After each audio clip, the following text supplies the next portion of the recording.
Hi hello friends, അപ്പോൾ എല്ലാവർക്കും സുഖമായിട്ടെന്ന് വിചാരിക്കുന്നു. അപ്പോൾ ഞാൻ ഇന്ന് ഒരു അടിപൊളി ഐറ്റമായിട്ട് വന്നിട്ടുള്ളത് കേട്ടോ. അപ്പോൾ നമ്മളെല്ലാവരും ഇടയ്ക്കൊക്കെ സീസണലായിട്ട് കിട്ടുന്നതാണ് ഈ ഒരു ഉള്ളിത്തണ്ട്. ഈ ഉള്ളിത്തണ്ട് നമുക്ക് അങ്ങനെ എപ്പോഴും കിട്ടില്ല. നമ്മൾ പെട്ടെന്ന് ഒരു ദിവസം ഫ്രൈഡ് റൈസൊക്കെ വെക്കാൻ വേണ്ടി നോക്കുമ്പോൾ ഈ ഉള്ളിത്തണ്ട് ഉണ്ടാവില്ല. അപ്പോൾ അവർ പറയും ഇത് പെട്ടെന്ന് ചീഞ്ഞു പോകണമെന്നാണെന്നൊക്കെ. പക്ഷേ നമ്മൾ കൊണ്ടുവന്ന് വെച്ചിട്ട് 2 ദിവസമായിട്ടാണ്, കുഴപ്പമൊന്നുമില്ല. ഇപ്പോൾ ഇതിൻ്റെ സീസണാണെന്ന് തോന്നുന്നു. അപ്പോൾ ഇത് വെച്ച് നമുക്കൊരു അടിപൊളി ഐറ്റം കാണാം കേട്ടോ.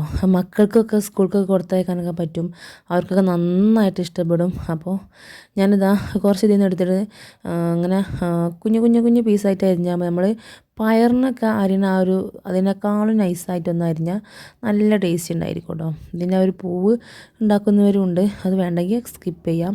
അപ്പോൾ ഞാൻ കുറച്ച് ഇവിടെ അരിഞ്ഞെടുക്കുന്നുണ്ട് കേട്ടോ. രാവിലെയൊക്കെ മക്കൾക്കൊക്കെ സ്കൂളിലേക്ക് കൊണ്ടുപോകാനൊക്കെ നല്ല അടിപൊളി ടേസ്റ്റ് ആയിരിക്കും.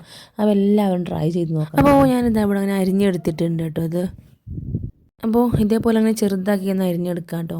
ഇനി ഞാൻ മിക്സിയുടെ ഒരു ജാറിലോട്ട് കുറച്ച് തേങ്ങ ചിരകിയത് ഇട്ട് കൊടുക്കുന്നുണ്ട്.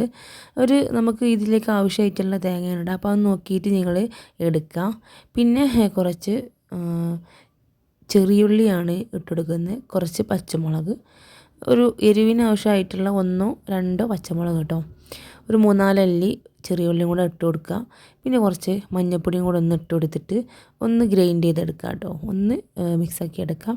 ഒന്ന് അരച്ചിട്ട് എടുത്തിട്ട് വരാം കേട്ടോ. നന്നായിട്ട് ലൂസാവൊന്നും വേണ്ട, ചെറിയ നമ്മുടെ ഒരു ചമ്മന്തിയുടെ ലുക്കിന് മതി കേട്ടോ. പിന്നെ ഇത് ഞാൻ ഫ്രൈ പാൻ ഒന്ന് അടുപ്പത്ത് വെച്ചിട്ടുണ്ട്. അതിലേക്ക് ഇത് കുറച്ച് എണ്ണ ഒഴിച്ചു കൊടുക്കുന്നുണ്ട്. അതൊന്ന് അതിലേക്ക് ഇത് കുറച്ച് കടുക് ഇട്ടതൊന്ന് പൊട്ടിച്ചു കൊടുക്കാം. നമ്മൾ ഉപ്പേരിക്കൊക്കെ ചെയ്യുന്ന പോലെ തന്നെ കുറച്ച് കടുകിട്ട് പൊട്ടിച്ച് കൊടുക്കുക. ആവശ്യത്തിനായിട്ടുള്ളതാണ് കേട്ടോ. എനിക്ക് കുറച്ച് അധികം തന്നെ ഉണ്ട് ഈ ഒരു ഐറ്റം, അപ്പോൾ ഞാൻ അതിലേക്ക് ആവശ്യമായിട്ടുള്ളതാണ് എടുത്തിട്ടുള്ളത് കേട്ടോ. പിന്നെ കുറച്ച് ഉള്ളി, ചെറിയ ഒരു ഉള്ളി ഞാൻ അരിഞ്ഞെടുത്തിട്ടുണ്ട്, ചെറുതാക്കി അരിഞ്ഞെടുത്തിട്ടുണ്ട്. അതൊന്ന് വാട്ടിയെടുക്കുക, ഈ ഒരു എണ്ണയിലിട്ടിട്ട് ഒന്ന് മൂപ്പിച്ചെടുക്കുക കേട്ടോ. ചെറുതായിട്ടൊന്ന് മൂത്താൽ മതി, നന്നായിട്ട് ബ്രൗൺ കളറൊന്നും ആവേണ്ട കേട്ടോ. അപ്പോൾ അതേപോലെ ഒന്ന് മൂപ്പിച്ചെടുക്കുക. ഇനി നമ്മൾ നേരത്തെ അരിഞ്ഞിട്ട് കഴുകി വൃത്തിയാക്കി വെച്ച ഈ ഒരു ഉള്ളിത്തണ്ട് ഇതിലേക്ക് ഒന്ന് ഇട്ട് കൊടുക്കുക കേട്ടോ. നല്ലൊരു അടിപൊളി ടേസ്റ്റ് തന്നെയാണ്, നമ്മൾ സാധാരണ ഉണ്ടാക്കുന്നതിനേക്കാളും ഒരു അടിപൊളി ടേസ്റ്റ് തന്നെ കേട്ടോ.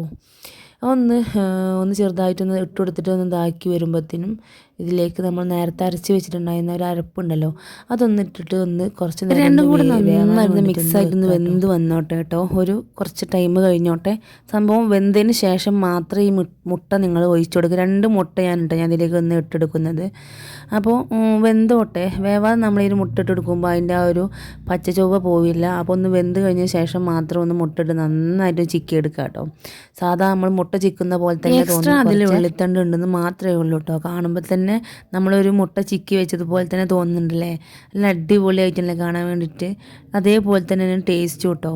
നിങ്ങൾക്കിതിൽ ക്യാരറ്റ് ചെറുതായിട്ട് അരിഞ്ഞിട്ട് അടിപൊളിയായിരിക്കും, സൂപ്പറായിരിക്കും. അപ്പോൾ നിങ്ങൾ ആ ഒരു ട്രിപ്പ് ചെയ്ത് നോക്കുക. ക്യാരറ്റ് കുഞ്ഞതായിട്ട് അരിയുക, വേണമെന്നുണ്ടെങ്കിൽ കുറച്ച് ഉരുളങ്കിഴങ്ങും കൂടെ ഇട്ട് കഴിഞ്ഞാൽ നമുക്ക് ഈ കുട്ടികളുടെ ടേസ്റ്റിനൊക്കെ അനുസരിച്ച് നമുക്ക് ചെയ്ത് കൊടുക്കാം. ഇത്രയേ ഉള്ളൂ കേട്ടോ. അപ്പോൾ എല്ലാവരും ട്രൈ ചെയ്ത് നോക്കുക. നമ്മുടെ ചാനൽ സബ്സ്ക്രൈബ് ചെയ്യാത്തിട്ടുണ്ടെങ്കിൽ ഒന്ന് സബ്സ്ക്രൈബ് ചെയ്ത് സപ്പോർട്ട് ചെയ്യാം കേട്ടോ. ഒന്ന് ഷെയർ ചെയ്ത് കൊടുക്കുക, എല്ലാവർക്കും ഉപകാരപ്രദമാവട്ടെ. അപ്പോൾ ഇനിയും നല്ല നല്ല വീഡിയോസിനായി കാത്തിരിക്കുക. അപ്പോൾ താങ്ക്